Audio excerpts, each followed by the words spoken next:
நாமெல்லாம் வந்து திருந்துவதற்கு முன்னேறுவதற்கு வாய்ப்பே கிடையாது போல் இருக்கு.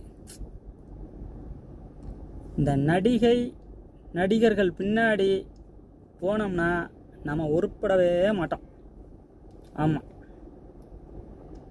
அவங்க வந்து சம்பாதிக்கிறதுக்கு அவங்களுக்கு பணம், அவங்க எப்படி வேணாலும் நடிச்சுட்டு போயிடுவாங்க. அந்த நடிப்பு நான் உண்மை அப்படின்னு சொல்லி ஏன்டா நீ நம்பிக்கிட்டு கிடக்குற? உன் குடும்பத்தை பாரு. உன்னுடைய ரியல் ஹீரோ வந்து உன்னுடைய அப்பா அம்மா தான். அவங்கள விடவா வந்து இந்த நடிகைகள் திருந்துங்கடா டே, திருந்துங்கடா. இந்த நடிகர் வந்தால் நல்லது செஞ்சிருவாரு, அந்த நடிகை வந்தால் நல்லது செஞ்சிடும். ஒன்றும் செய்ய போகிறது கிடையாது. சும்மா அவங்களுக்கு தெரிஞ்சது திரையில் அழுகிறது, பணம் கொடுப்பாங்க.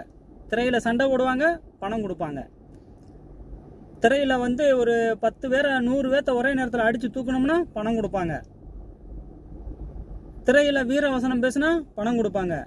திரையில் வந்து ஒரு 50 பேர்த்த ஒரே கையால் தூக்கி காப்பாற்றினா அவங்களுக்கு பணம் கொடுப்பாங்க. அவ்வளவுதான் நடிகைகளுக்கு அவ்வளவுதான் தெரியும். சரிங்களா? அவங்க பின்னாடி போகாதீங்க. அவங்க பின்னாடி போயாச்சுன்னா நம்மளும் நல்லா இருக்க மாட்டோம், நம்ம குடும்பத்தையும் முன்னேற மாட்டோம்.